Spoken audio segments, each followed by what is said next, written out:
নমস্কার বন্ধুরা, আশা করি আপনারা সবাই ভালো আছেন। আমিও ভালো আছি। কাজুরি কিচেন অ্যান্ড কুকিংয়ে সবাইকে স্বাগত জানাই। আজকে আমি যে রেসিপিটি বানাবো সেটা হচ্ছে ঝিঙে আলু পোস্ত দিয়ে চিংড়ি মাছ দিয়ে ঝিঙে আলু পোস্ত। তো চিংড়িগুলো আগে আমি খোসা ছাড়িয়ে ভালো করে ধুয়ে লবণ হলুদ মাখিয়ে রেখেছি। চিংড়ি মাছগুলো আগে ভেজে তুলে রাখবো।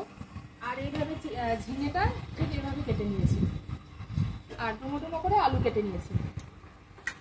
আর ঝিঙে রান্নার জন্য আমি এখানে নিয়েছি সরষের তেল, তো আছে, তাছাড়া নিয়েছি আদা বেটে নিতে হবে, জিরেটা বেটে নিতে হবে, কাঁচা লঙ্কা বাটা আর পোস্ত দিয়েই রান্নাটা হচ্ছে।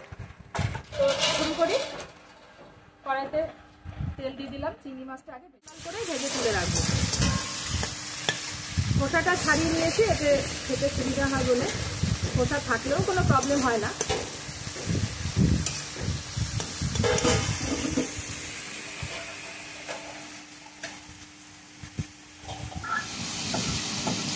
চিংড়ি ঝিঙে পোস্তর জন্য মা বেটে নিচ্ছে প্রথমে জিরে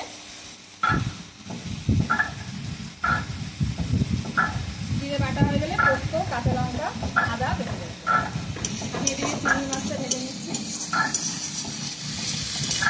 আর একটু লাল হয়ে গেলে তুলে নেব। চিংড়ি মাছগুলো ভালোভাবে ভাজা হয়ে গেছে, প্রায় 5 থেকে 6 মিনিট ধরে ভেজে নিয়েছি। এবার এগুলো তুলে নেব। ভাজার ওই তেলেই আলুগুলো ভেজে নিচ্ছি। আলুগুলো একটু লাল করে ভেজে তুলে নেব।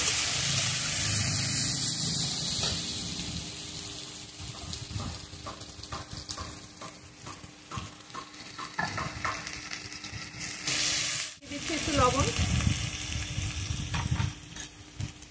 আর একটু হলুদ।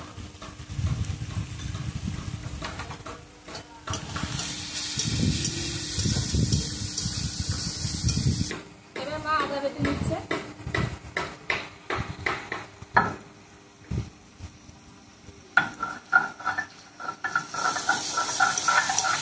ঝিঙে আলু পোস্ত এমনিতেও ভালো লাগে, চিংড়ি মাছ দিলে তো আরো বেশি ভালো লাগবে। এটা চিংড়ি ছাড়াও ভালো লাগে। আলুগুলো মোটামুটি ভাজা হয়ে গেছে, আর আমি তুলে নেব। আর একটু সরষের তেল দিয়ে দিলাম কড়াইতে। এখানে আমি ফোড়নের জন্য নিয়েছি কালো জিরেটা দিয়ে দিলাম। এবার এই ঝিঙেগুলো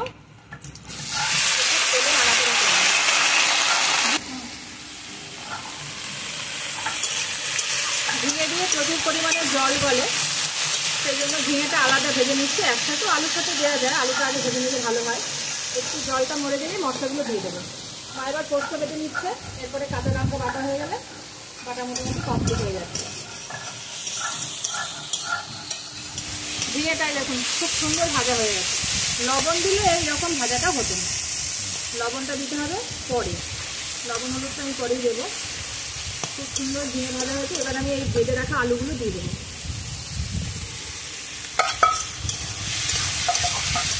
এবার এক এক করে মশলাগুলো দিয়ে দিচ্ছি। প্রথমে দিয়ে দিচ্ছি পোস্ত আর কাঁচা লঙ্কা বাটা। এখানে 3 থেকে 4 চামচ পোস্ত বাটা আছে। এবার দিয়ে দিচ্ছি হলুদ, লবণটা আর একটু পরে দেবো।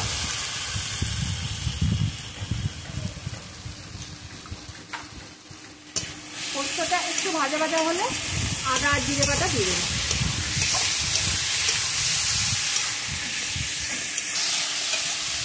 পোস্তটা একটু ভাজা হয়ে গেলে এবার আমি জিরে আর আদা বাটা দিয়ে দেবো।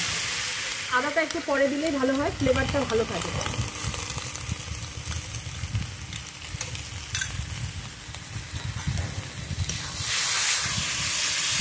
মশলাগুলো খুব সুন্দর করে কষানো হয়ে গেছে।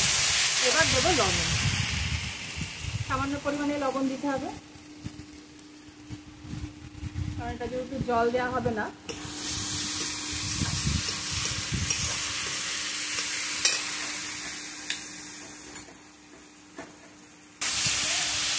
এবার দিয়ে দিচ্ছি 1/2 চামচ চিনি।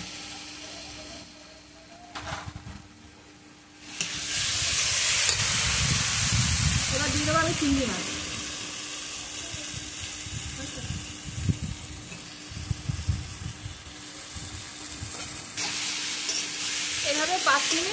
এরকমভাবে কষাতে কষাতে এটা সিদ্ধ হয়ে যাবে। আলুটা প্রায় সিদ্ধ হয়ে গেছে, আর একটুখানি হলেই হয়ে যাবে। তারপরে এটা নামিয়ে নেবে। এই দেখুন ঝিঙে পোস্তটা সম্পূর্ণ রেডি। এবার আমি নামিয়ে নেব।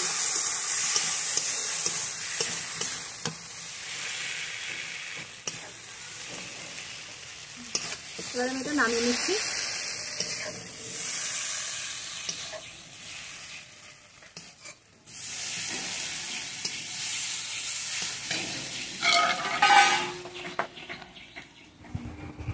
তো আমার ঝিঙে পোস্ত, চিংড়ি দিয়ে ঝিঙে পোস্ত সম্পূর্ণ রেডি।